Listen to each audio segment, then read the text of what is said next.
if I, as a single human being, can't legally stop you from taking a medicine that you believe will help you, then why and how does a government official claim the right to do it? There's both a rational and a moral incoherence here.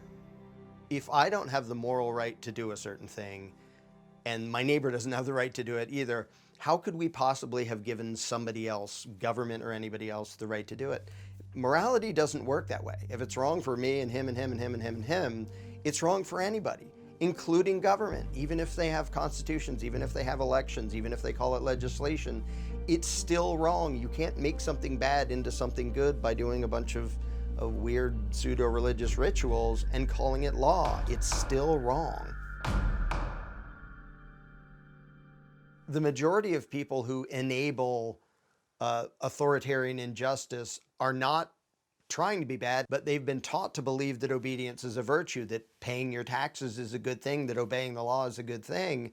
And so you get a bunch of well-intentioned, decent people accidentally enabling evil because ruling classes don't pay for themselves. They don't fund themselves.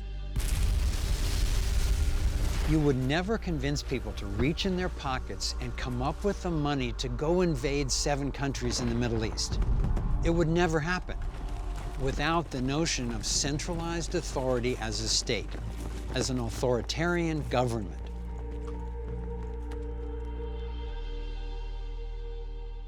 We've got clean ways to access energy, natural ways to prevent and heal illness, and tools to accelerate our expanding consciousness. And yet I believe unraveling this belief in authority holds the most important key to our survival. The government and the state is particularly challenging because it takes away the interpersonal nature of violence, which is one of the things that limits violence. So it's the outsourcing of violence which tends to make it escalate. Some people have the idea that if something is legal, it's moral. All of the persecution of the Jews in Nazi Germany were legal, but I think few people would say that it was moral. That's what government does. It tries to make immoral moral by giving it the blessing of legality.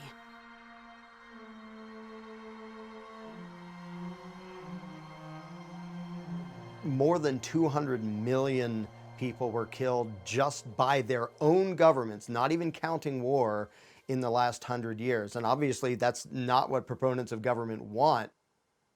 There are 2 giant cons, and if we understand these, we can understand the predicament we're in and the way to get free. The first one is the myth of authority. If you can convince people that someone should be ruling over them, then all you have to do is make sure you're the one. The second is money. Once you've secured the authority to rule over others, then you can take over the money system and manipulate it to maintain your control. With a monopoly on force, which governments have, and the ability to tax and to print money, a small group can potentially take over everything and everyone. Despite their rhetoric, governments always look to expand their power and increase their control until people revolt. And when a revolution brings a new regime into power, it's not long until that regime begins to expand that power until the cycle just repeats all over again. Replace, expand, revolt, repeat.